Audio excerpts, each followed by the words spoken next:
हरे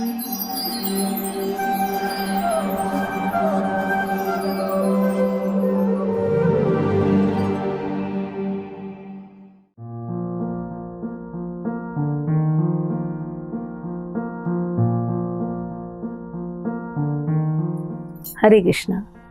आइए हम आज सुनते हैं पुंडलिक की महिमा। धाम ये भगवान का घर है। कहते हैं धाम में भगवान अपने भक्तों के साथ लीला करते हैं। पंढरपुर धाम में भगवान पुंडलिक को मिलने के लिए स्वयं आते हैं। ऐसी ख्याति है पुंडलिक की। पुंडलिक माझा बंधु तुकाराम कहते हैं। ऐसी ख्याति है कि भगवान स्वयं पुंडलिक को मिलने के लिए पंढरपुर में आए हैं। तो हम जानने का प्रयास करते हैं कि पुंडलिक कौन है। लोहदंड क्षेत्र में जानुदेव नामक एक ब्राह्मण थे। उनकी पत्नी का नाम सत्यवती था, लेकिन इनके जो पुत्र हैं ये बहुत दुष्ट व्यवहार के थे। दोनों जानुदेव और सत्यवती बहुत ही विनम्र थे, लेकिन इनके जो पुत्र हैं पुंडलिक इतने दुष्ट थे कि उन्हें बहुत सताते थे। तो दोनों ने एक युक्ति निकाली कि इनका विवाह कर ले। तो इनका विवाह भी किया, फिर भी इनके व्यवहार में कोई सुधार नहीं था। तब दोनों ने सोचा, माता पिता ने, कि अब हम काशी की ओर प्रस्थान करते हैं। तो दोनों काशी की ओर प्रस्थान करने लगे। तब पुंडलिक और उनकी पत्नी ने कहा, चलो देखते हैं काशी में क्या है। दोनों घोड़े पर सवार होकर काशी की ओर जाने लगे। उन्होंने रास्ते में देखा कि अपने माता पिता चल रहे हैं, लेकिन एक बार भी उतरे नहीं। उनके माता पिता से बोले तक भी नहीं। उनके माता पिता रात को एक आश्रम में रुके। वो आश्रम एक महान मुनि का था, कुकुट मुनि का था। पुंडलिक और उनकी पत्नी इन्होंने भी विचार किया कि हम भी इसी आश्रम में रुक जाते हैं। कुकुट मुनि आश्रम से बाहर आए। तब पुंडलिक ने उनसे पूछा, क्या कभी आप काशी गए हो? तो कुकुट मुनि ने कहा, मैंने कभी काशी देखा नहीं। तब दोनों पुंडलिक और उनकी पत्नी हंस पड़े, उनका उपहास करने लगे।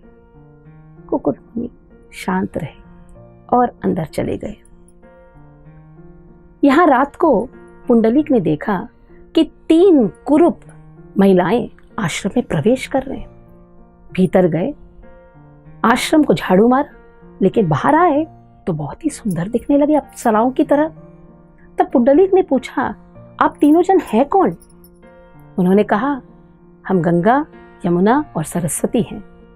आपके जैसे पापी हमारे नदी में आकर स्नान करके हमें कुरूप बना देते हो, लेकिन कुकुट मुनि जैसे महान भक्तों की सेवा करके हमें पुनः यह सुंदरता प्राप्त हो जाती है।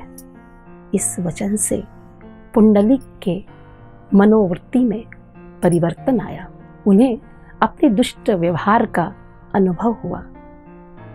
तब उन्होंने सोचा कि मैं अब से मेरे माता पिता का सेवा करूंगा। इतना सुंदर सेवा करने लगा, पूरे विलेज में सभी लोग उनका गुणगान करने लगे। तब भगवान स्वयं पुंडलिक की सेवा को देखने के लिए वहां आते हैं। जब भगवान वहां आए तब पुंडलिक अपने माता पिता का चरण दबा रहे थे। तब पुंडलिक ने कहा भगवान को, आप थोड़ा देर प्रतीक्षा करिए, और उन्होंने एक ईंट को उनकी तरफ फेंक दिया और कहा, आप इस ईंट के ऊपर खड़े रहिए और मैं मेरे माता पिता का चरण दबाकर मैं आपके पास आता हूं। इसीलिए विटेवरी उभा विठ्ठला, वीट यानी ईंट, ईंट में खड़े हैं विठोबा। क्यों खड़े हैं? पुंडलिक की प्रतीक्षा कर रहे हैं। ये पुंडलिक है कौन और भगवान उसकी प्रतीक्षा क्यों कर रहे हैं? पहले जन्म में यही पुंडलिक मुचकुंद था। देवी देवताओं को वो युद्ध में मदद करता था। असुरों के साथ जब युद्ध होता था तब मुचकुंद देवी देवताओं को बहुत मदद करता था। असुरों पर जब जीत हुआ तब देवी देवताओं ने उसे वर दिया, आपको जो चाहिए मांगिए।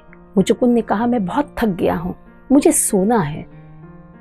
और मुझे ऐसी नींद दीजिए कि कोई मुझे उठाए नहीं। अगर कोई मुझे उठाता है तो मैं उसे भस्म कर दूंगा, मेरे दृष्टि मात्र से वो जल जाएगा।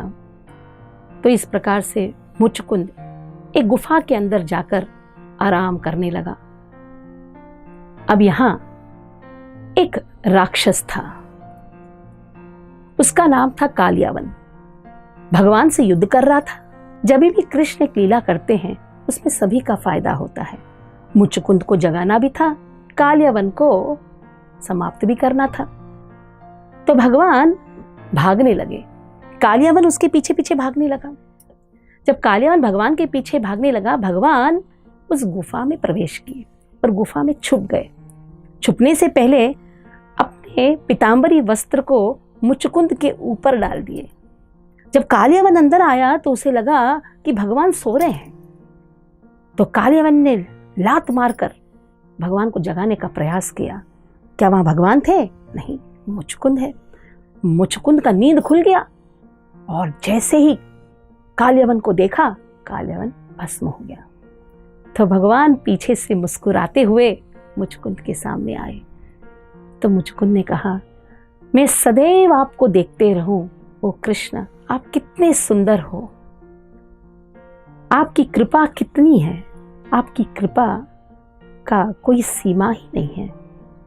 तो इस प्रकार से मुचकुंद को उन्होंने एक वर दिया कि अगले जन्म में मैं आपके सामने सदैव खड़ा रहूंगा। और वही है पुंडलीक, और वही है कृष्ण। यही कृष्ण अब विठ्ठला के रूप में भगवान पुंडलीक के सामने सदैव खड़े हैं। और ये ईंट कौन है जिसके ऊपर भगवान खड़े हैं? वो ईंट इंद्र है। कहते हैं वृतासुर नामक एक दैत्य इंद्रत्व को प्राप्त करने के लिए तपस्या कर रहा था। कोई तपस्या करता है तो इंद्र बहुत चिंतित हो जाते हैं। तो इंद्र ने वृतासुर का सर को काट डाला। यहां तपस्या कर रहे हैं और इंद्र ने उनका सर को काट डाला। मरते समय वृतासुर ने उनको शाप दिया कि आप एक ईंट बन जाओगे। लेकिन भगवान के भक्त हैं इंद्र, ईंट तो बने, लेकिन उसी ईंट में कौन खड़े हैं? भगवान स्वयं खड़े हैं। विटेवरी उभा हरि विठला, विटेवरी उभा हरि विठला। पुंडलिक को दर्शन दे रहे हैं। इसीलिए आज भी भगवान के नाम के पहले पुंडलिक का नाम का उच्चारण होता है, पुंडलिक वरदा हरि विठला, पुंडलिक वरदा हरि विठला।